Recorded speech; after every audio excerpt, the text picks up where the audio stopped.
Here we are with part 2 of a common but wrong way to design a game, which is going to be mainly examples in published games where something has been added on that just doesn't fit very well.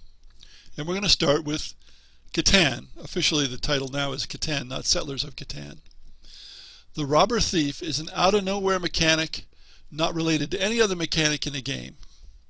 I think it was added when the designer decided there were insufficient ways to try to hinder the leaders.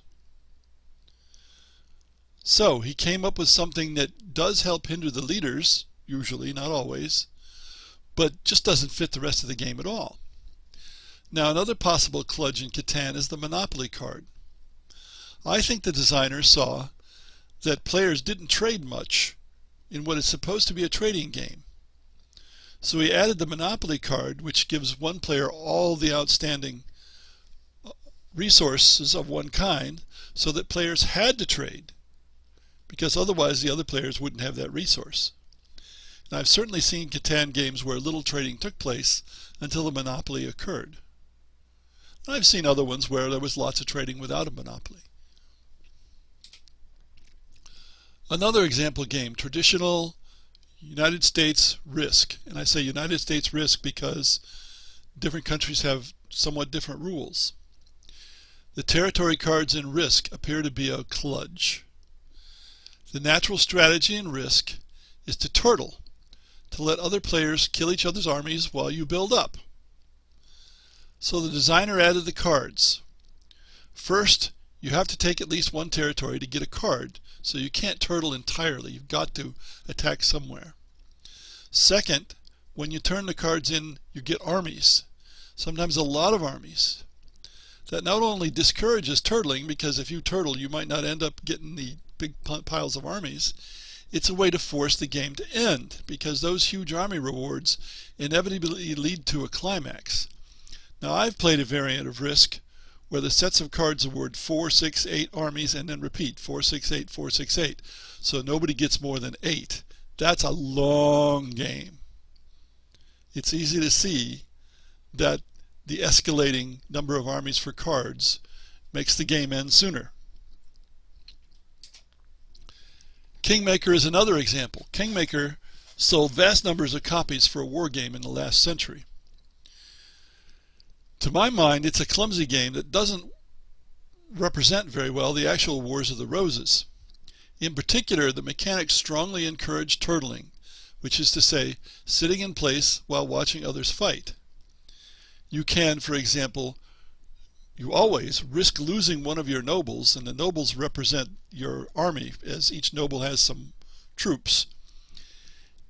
If you fight, even if you win, the noble can die. It's just a matter of chance. So, you don't really want to fight because even if you win, you might lose a considerable part of your army. Consequently, fighting becomes rare and stalemate occurs.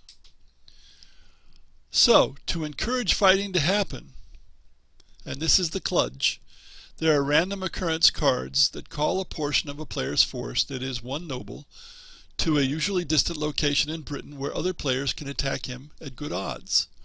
The called noble has no choice but to go, and he can't take the entire army he's with. He can only take his own troops. This is a kludge as far as I'm concerned, and not even a believable kludge. To me, it's ridiculous. Nonetheless, lots of people loved the game.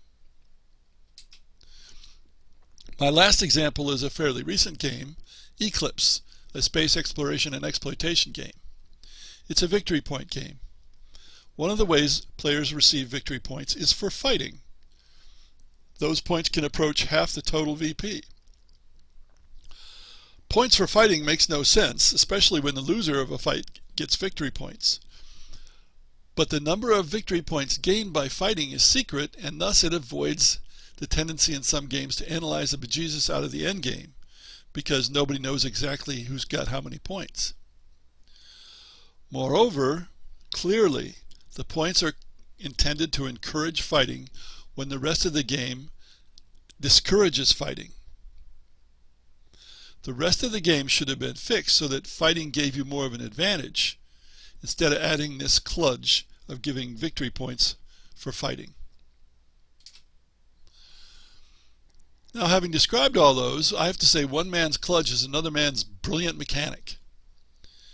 A question you can ask about kludges is, does the mechanic fit with the rest of the game mechanics? Is it in harmony with the rest of the game? The robber in Catan, clearly not in harmony. The cards in Risk, perhaps not quite so inharmonious, and so forth. But different people are going to have different opinions about it. Now there's a caveat here. If you design puzzles disguised as games, many single-player and co-op games are actually puzzles. Multiplayer solitaire games are generally parallel competition puzzles. There is a always correct solution in these games. This is why in a single-player video game, once you've played it, you can go on a speed run and go through very rapidly because you know the solution. If you're designing a puzzle, then complexity can make that puzzle harder and give more substance to the game. The advice I've been giving you here applies to games, not so much to puzzles disguised as games, although even there, you have to keep in mind the best puzzles are often quite simple, and whatever you add, it should fit with the rest of the game. And if you're solving a problem, you should do it with the game that you have and simplify it rather than adding something on, even if it's actually a puzzle. So, solve design problems by simplifying, not by adding. I go along with a Frenchman who was a pioneer in airmail and also wrote the book Little Prince. A designer knows he has achieved perfection not when there is nothing left to add, but when there is nothing left to take away. Thanks for listening.